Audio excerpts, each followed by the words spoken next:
pueden poner en riesgo la vida del niño, ¿no? Ejemplo, el ano imperforado, ¿no? Si el niño nace con ano imperforado y no tiene dónde evacuar, no tiene fístula, porque por ahí comentaba en el video, ¿no? Que estos niños pueden tener fístulas rectovesicales, rectouretrales, pero no todos los niños tienen fístulas. Entonces, si no tienen fístula, no tienen dónde, por dónde evacuar, ¿no? El contenido intestinal, entonces el meconio queda atrapado y por ello es que pueden tener perforación intestinal, ¿no? A final de cuentas es un tipo de oclusión. Entonces, todos esos niños se caracterizan por alteraciones del tracto digestivo, obstrucciones a distintos niveles, y esa obstrucción pues puede costar la vida, ¿no? Entonces es importante hacer este diagnóstico diferencial de las atresias. Entonces, bien importante entenderlos. Primero quiero escuchar qué dudas tienen al respecto.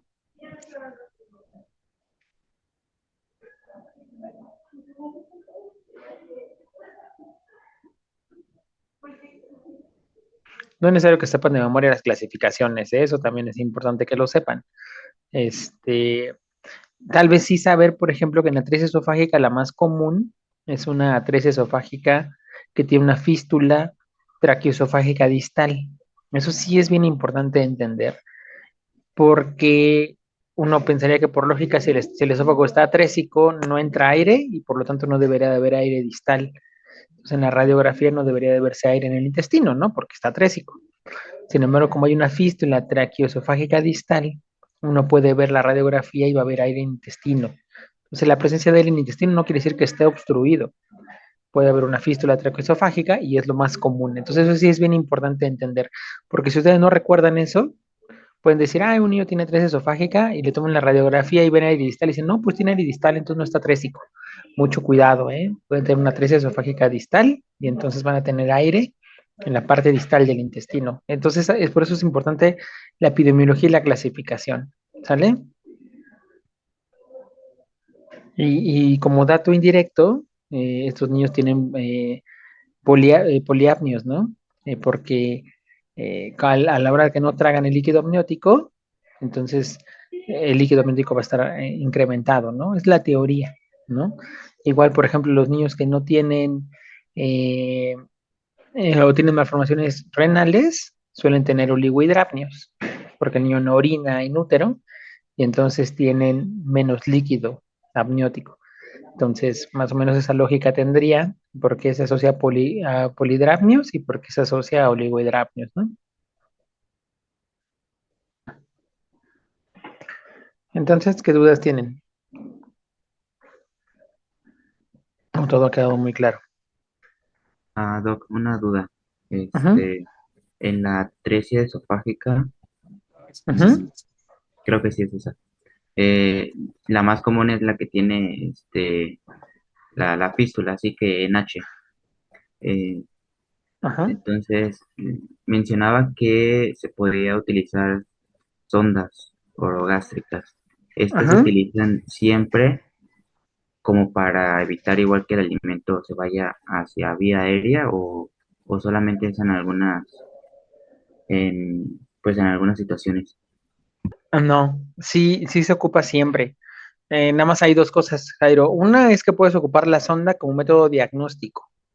De hecho, en muchos hospitales, por protocolo, precisamente por la gran frecuencia de daño imperforado y atresia esofágicas, se utiliza una sonda cuando el bebé nace para pasarla a través del esófago y llegar hasta el estómago y obtener jugo gástrico. Si logras hacerlo, quiere decir que el esófago está permeable, ¿verdad? Si la sonda no pasa y no obtienes jugo gástrico, pues quiere decir que muy probablemente hay una atresia esofágica. Digo, porque podría ser que fueras muy malo para pasar una sonda y no la pasaras por eso, ¿no? Pero si la sonda no pasa, pues ya. Entonces eso se refiere con que entonces le dejas la sonda ahí, le tomas la radiografía y vas a ver que la sonda va a estar hecha rollito aquí en el cuello, ¿no? Entonces, pues eso habla de que está atrésico el esófago, ¿no? Por eso comentó Aldo en el video que pueden verse la sonda radiopaca en la radiografía. Entonces te puede servir como método diagnóstico, pero también acuérdate que Aldo lo mencionó muy bien, hay dos partes del tratamiento. Una parte es el tratamiento inmediato y otra parte es el tratamiento definitivo. Entonces, el tratamiento inmediato, mucho ojo en todas las atresia intestinales y en todas las obstrucciones intestinales, siempre es descomprimir el estómago. Cuando hay una atresia esofágica, vas a poner la sonda, porque el niño va a tener cialorrea, por ahí también lo comenta Baldo, ¿no? El niño pues no puede deglutir su saliva, todo eso se le empieza a atorar y esas secreciones pues le van a dar, pueden darle dificultad para respirar. Entonces, muy generalmente dejamos lo que llamamos una sonda de doble lumen, o se le ponen dos sondas, por así decirlo, donde por una se irriga solución y por la otra se aspira, para que constantemente toda la secreción que el niño esté produciendo esté aspirándose y entonces el niño no se ahogue con ella, ¿no? Eso es en el caso de atresia esofágica. Obviamente en el caso de atresia duodenal, atresia intestinal o atresia colónica, como hay una obstrucción distal, acuérdense que todos ellos se van a manifestar con vómitos, solo que los vómitos pues van a ser cada vez más tardíos, ¿no? Si es una atresia duodenal, va a comer y horas después de haber comido va a empezar con los vómitos biliares. Si es atresia intestinal, va a comer y unas 4 o 5 horas después va a empezar con vómitos de contenido intestinal y biliar. Si es atresia colónica, pues va a ser más tardío, ¿no? Como hasta las 12 horas que va a empezar los vómitos. Y entonces lo que se hace en eso es dejar una sonda para descomprimir el estómago porque pues el alimento no puede pasarlo, ¿no? Entonces, ni el jugo gástrico, ni la bilis, y entonces la sonda se deja como parte terapéutica mientras se espera la cirugía. Entonces, siempre se utiliza la sonda por una u otra razón, Jairo, diagnóstico o terapéutico. Incluso, siempre les digo por eso que todo se queda ahí en el Face y en el grupo y todo. Chéquense los videos de recién nacido que vimos sobre reanimación. ¿Se acuerdan aquellos primeros videos que vimos en las primeras clases? Observen cómo ahí se le pasa la sonda. Se le pasa la sonda por el esófago y luego se le pasa la sonda por el anito para ver que esté permeable el ano. Porque el ano puede estar formado, pero puede estar impermeable. O sea, tú lo puedes ver que está ahí, pero a la hora que le pasas la sonda no pasa. Entonces está ano imperforado. O a veces simplemente ni siquiera se ve el ano, ¿no? O sea, imagínense unos glúteos así y un periné sin ano. Nada más así de plano no se formó, ni siquiera el esbozo de dónde debería de estar. Entonces, de eso depende. Entonces, diagnosticar, por ejemplo, un imperforado puede ser algo tan fácil como hacer una exploración visual y ven que no tiene el ano, pero siempre vale la pena pasar la sonda para ver que esté permeable también el anito, ¿sale? Y no se vayan con la finta.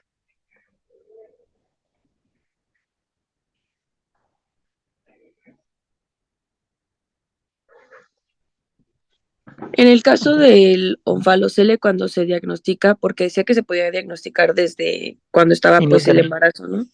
Entonces ahí no se hace ningún tratamiento, solamente es cuando ya nace el bebé.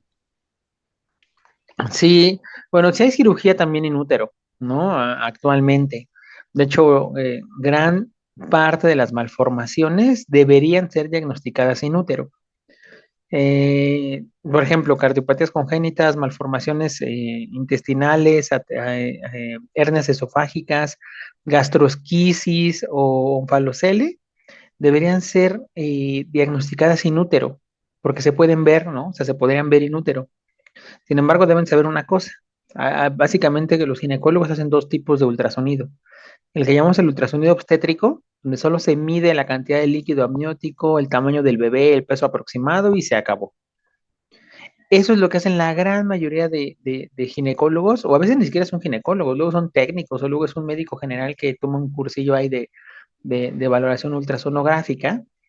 Y entonces por eso es que luego las mamás vienen la idea de que le hicieron 20 ultrasonidos y todo salió normal. Y cuando nace el bebé nace con gastrosquisis, ¿no? Y luego hasta le echa la culpa al pediatra. Ay, pero si siempre me dijeron que todo estaba bien. No manches, señora, pues yo no le saqué las tripas, ¿no? O sea, así nació su bebé. Entonces, es importante entender eso. A eso le llamamos nada más el ultrasonido obstétrico, solo piden lo básico. Muchos ginecólogos sí hacen algo que llamamos ultrasonido estructural, y en el ultrasonido estructural se ven, pues vaya la redundancia, las estructuras como riñones, estómago, esófago, incluso se ve el corazón para ver si hay malformaciones cardíacas que pueden ser diagnosticadas sin útero. Y como sabrán, Stephanie, hay cirugía sin útero. Incluso hay cirugía cardíaca intrauterina, hay cirugía gastrointestinal intrauterina. Es más, hasta hay cirugía ortopédica intrauterina. La cosa es que estamos en México. ¿Saben dónde se hace? Solamente en el ABC o Médica Sur. Nada más. Pero fuera de esos dos lugares, es difícil que se haga en algún otro lugar en México, ¿no? Incluso en el IMPER, Sí han llegado a hacer algo de cirugía intrauterina, en perinato, pero es muy poco viable. Y el problema en México es que el diagnóstico es muy tardío y a veces se diagnostican hasta que nacen. El diagnóstico en México, por ejemplo, no sé de malformaciones intestinales, sí sé de malformaciones cardíacas. Por ejemplo, de malformaciones cardíacas se supone que el 80 al 89% puede ser diagnosticada in útero, ¿no? Sin embargo, en México la detección prenatal es menos del 10% pues porque no se hace un diagnóstico prenatal. Entonces supongo que debe ser algo parecido en la parte digestiva, ¿no? Sí, efectivamente, Jairo. De hecho, hay dos. Uno se hace a las 14 semanas, porque eso les da la pauta para que en caso que sea una malformación mayor, incluso puedan interrumpir el embarazo de forma legal. Y también se suele hacer a las 28 semanas para ver si hubo algún trastorno de la maduración posterior a ello.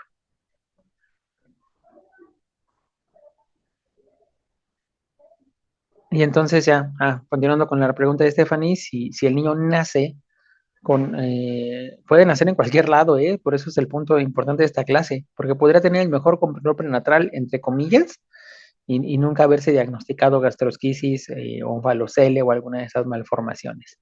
Entonces, también por eso es importante entender la diferencia entre una y otra, ¿no? Si el onfalocele nace, va a estar cubierto por una membrana y el intestino va a estar protegido, mientras que si nace con gastrosquisis, el intestino está expuesto al aire libre y pues eso es igual a sepsis, ¿no? O sea, el niño para empezar nace potencialmente infectado porque pues ya el intestino está en contacto con el aire, lo cual no debería de ser, y entonces es un peor pronóstico, ¿no? Y todos los defectos de pared, si el defecto es pequeño, podría cerrarse de primera intención, pero si el defecto es muy grande, no se va a poder cerrar de primera intención, y primero hay que estabilizar al niño, por ahí lo comenta Aldo, mantenerlo hidratado, dar antibiótico, eh, ponerle un ayuno, proteger el intestino, si el intestino está expuesto, hay una maniobra que se llama la maniobra de Silo, donde se ponen gasas húmedas como para compactar el intestino y se cubre con una bolsa como si fuera una bolsa de Bogotá, ¿no? Con una bolsa de diálisis o algo así,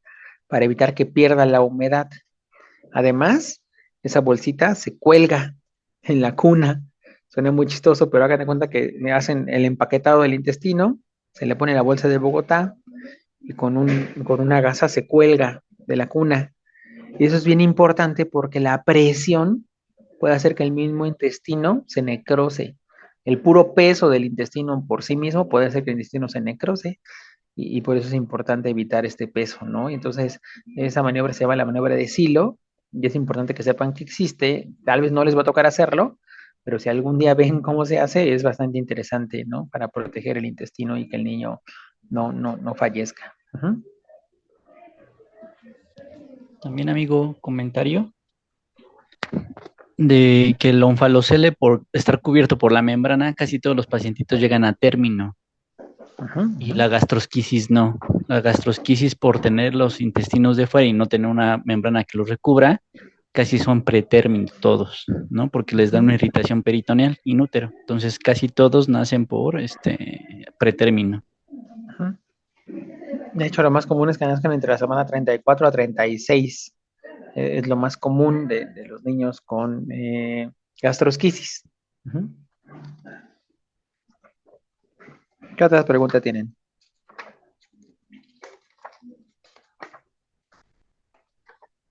Y por ejemplo, en el caso del ano imperforado, decía Ujú. que como tratamiento, por ejemplo, si tenía estenosis anal, se podían hacer dilataciones manuales y si ya era atresia, pues ya era corrección quirúrgica. Y en Ujú. el caso de las dilataciones manuales, esas, o sea, ¿sería el único tratamiento en el caso de la estenosis? Sí, o sea, si el ano está permeable, solo que está estenótico, hay que estarlo dilatando, ¿no? Para que funcione, por así decirlo, porque como está estenótico, le va a costar trabajo evacuar al niño y al final de cuentas va a ser estreñido y así, ¿no? Eso puede dar malestar intestinal, dilatación, etcétera. Entonces, si el ano está permeable, se dilata. No, eso de dilataciones manuales no significa que lo hagan con la mano, con el dedo, sino que hay dilatadores que se llaman dilatadores Vernier, donde pues lo introducen. Imagínense que es como una especie de varilla metálica y ya con eso se va introduciendo dentro del ano y se va aumentando el calibre. Primero metes uno chiquito, luego metes uno más grande, luego metes un calibrador más grande y eso le va a ayudar al niño a evacuar. Ajá. Pero como el ano está formado, no, generalmente no se le hace.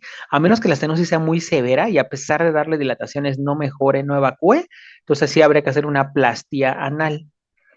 Pero si no, con la dilatación es suficiente. Ajá.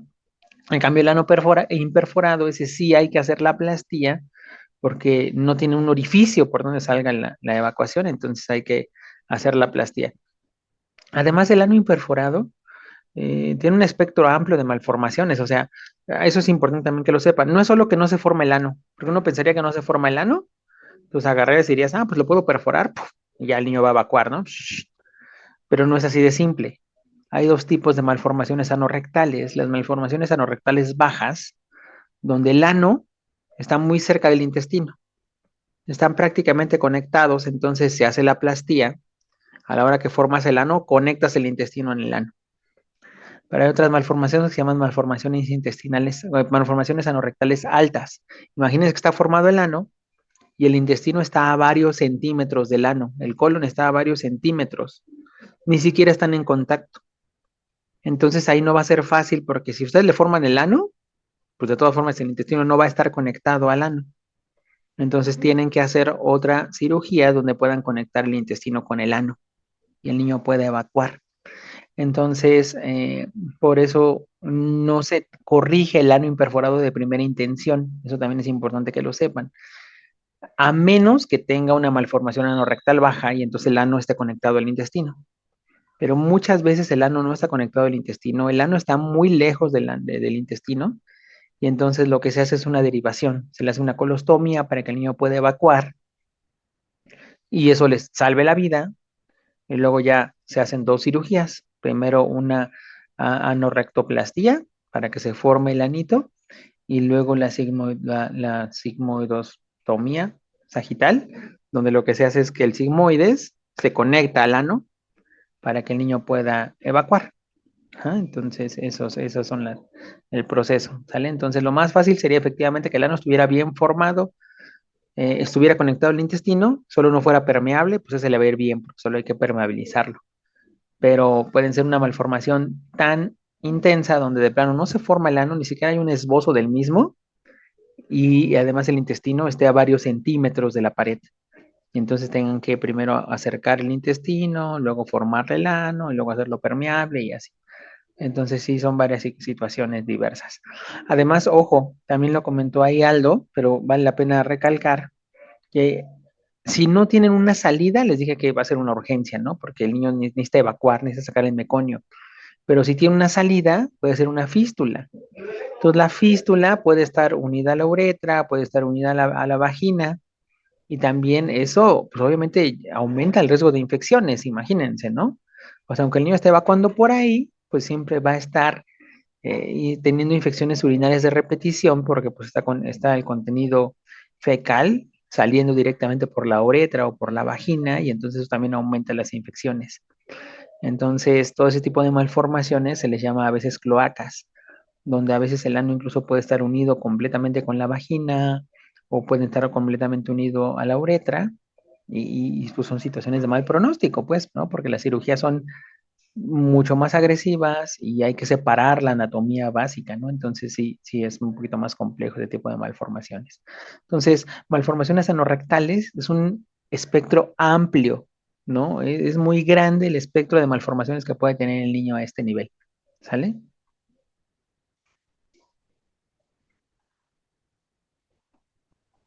Doctor, entonces, en el recién Ujú. nacido que se detecta este ano imperforado, ¿cuáles serían las primeras medidas por tomar?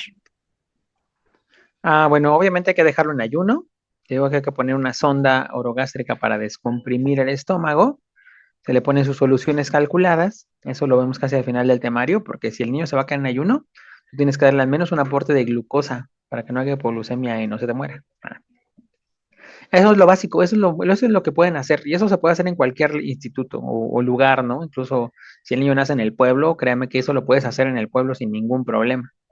Y luego, pues sí tendrás que referir a tercer nivel para que le hagan la cirugía. y se le hagan los estudios, ¿no? Entonces los estudios inician con una radiografía, precisamente para ver, y una radiografía lateral, para ver qué tan lejos está el ano del intestino. Incluso hay unas técnicas bien chistosas porque ponen al niño de cabeza, le ponen una moneda en el sitio donde debe estar el ano, le toman la radiografía y ahí miden la distancia que hay entre la moneda y el aire. Eso quiere decir que hasta ahí llega el intestino y ya planean qué cirugía le van a hacer. ¿Sale?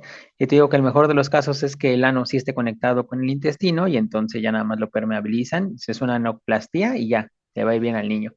Pero si no, tienen que hacer la derivación intestinal, porque el niño, al final de cuentas, tiene una oclusión muy distal, pero pues es una oclusión y el niño necesita evacuar. Ujú. Pero sí, lo básico es eso, ¿no? Mantener la hidratación, evitar la congestión intestinal y tratar la sepsis, si es que el niño tiene sepsis, porque como bien lo comentaron, algunas de esas malformaciones pues se asocian a prematurez, entonces hay que tratar la sepsis en caso de que la puedan llegar a tener, ¿sale?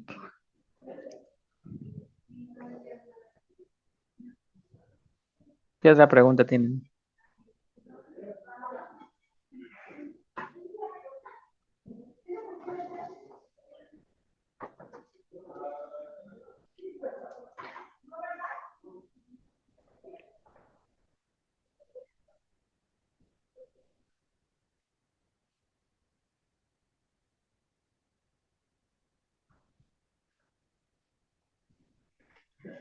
¿Qué otra pregunta tienen?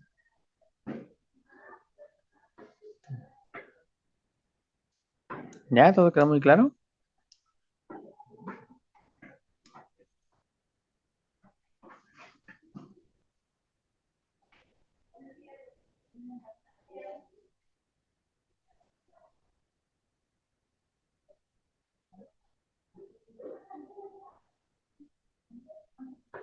¿Nada? ¿Todo queda muy claro?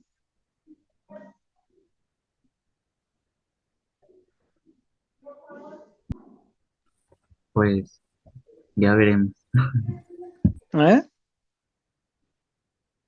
ya veremos. Ya veremos. Bueno, pues si no hay más preguntas, vamos directo al examen. Ah, no es cierto, no hay examen, no hay caso clínico. Entonces, si no hay más preguntas, lo que vamos a hacer es eso, ya saben, ¿no? Digo, obviamente, bueno, también una cosa importante. Este primer tema de cirugía es el tema de cirugía del recién nacido.